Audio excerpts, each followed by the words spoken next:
Wait, what? That's weird. Sure. Dude, yes, I'll get to it. What? Come on. Fine. Happy?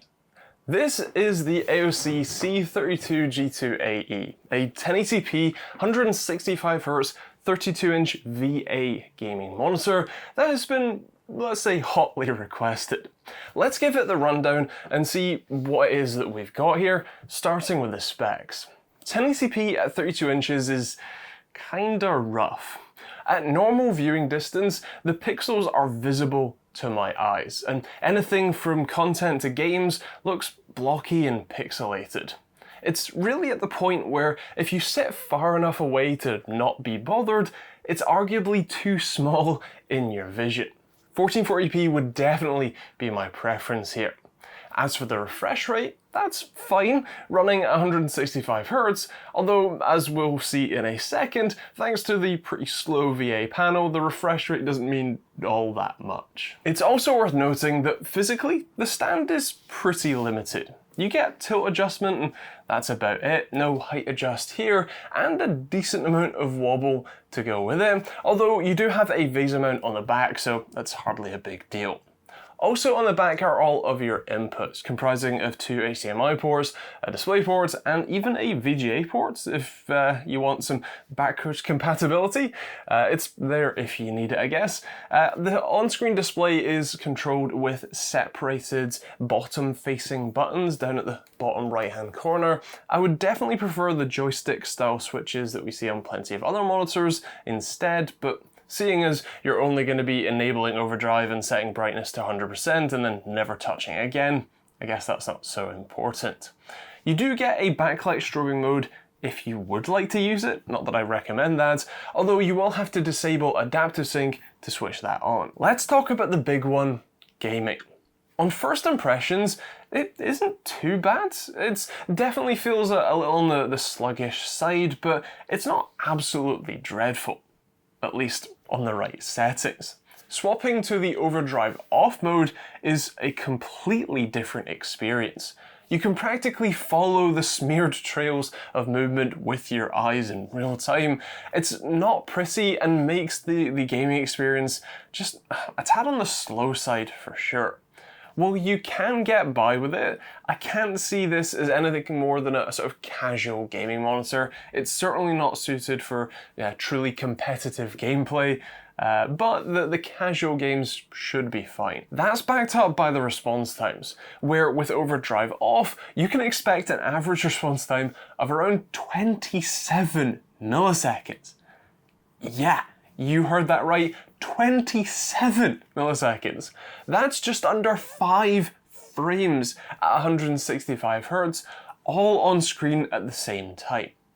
Wonderful, isn't it? When you push the overdrive to its maximum, it doesn't actually drive the panel that much faster, only cutting 10 milliseconds off the average. Actually, when I say it like that, it sounds like an insane drop, but that's still only a third of the time. It still takes an average of nearly 18 milliseconds to complete a transition, and weirdly with next to no overshoot, save for the literally 4 out of 30 transitions that do miss their target. That lends itself to the slow, smeared transitions you can see in the UFO test, where motion clarity is just nowhere to be found. You get between 4 and 7 still visible old frames on screen at once, and that's not great. Although happily with overdrive on its maximum, that does improve it a little to more like 2 clearly visible and 2 sort of further or more partially visible, which just still isn't great, but it's at least not the worst that I've ever seen for sure. I should also note that my time sleuth reported a pretty standard around 7 millisecond on-display latency. That's a touch higher than I've seen from most other 1440p displays, but that's likely down to the slow panel response rather than the scaler taking ages to, run any of those or actually display the frame. Okay, so it's somewhat average for gaming. What about content consumption?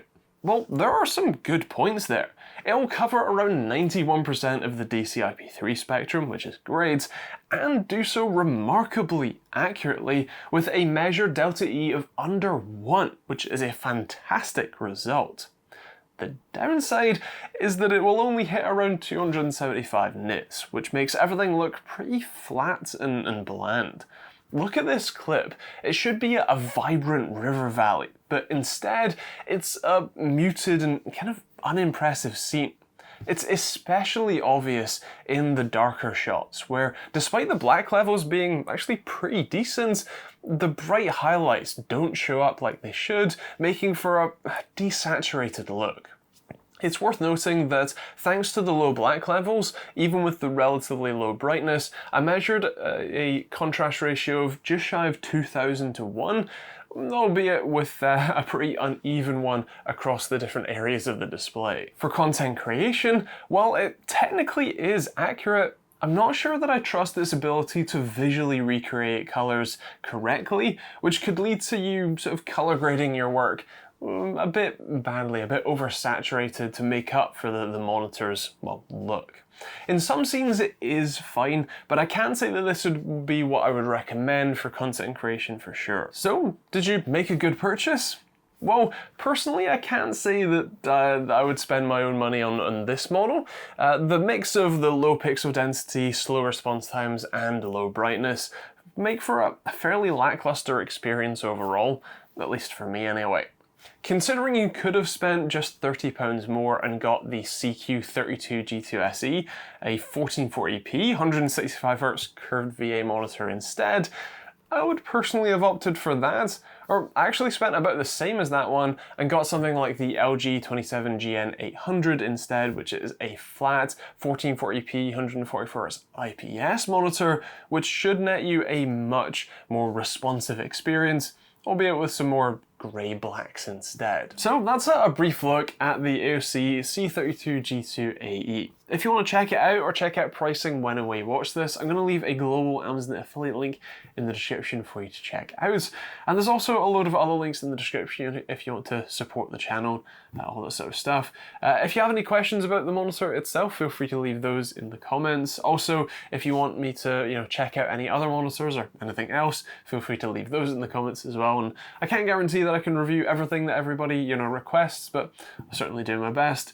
If you want to stay up to date on those new videos, then hit the subscribe button and turn on the bell notification icon, and check out the myriad of other videos that are on the channel already. I'll leave some of them on the end cards, like the monitor reviews playlist, or also my open source response time tool that I designed and built myself. Feel free to take a look at that one. Otherwise, that's kind of it. I hope you enjoyed the video. If you have any questions, like I said, leave those in the comments down below. Thanks for watching. We'll see you on the next one.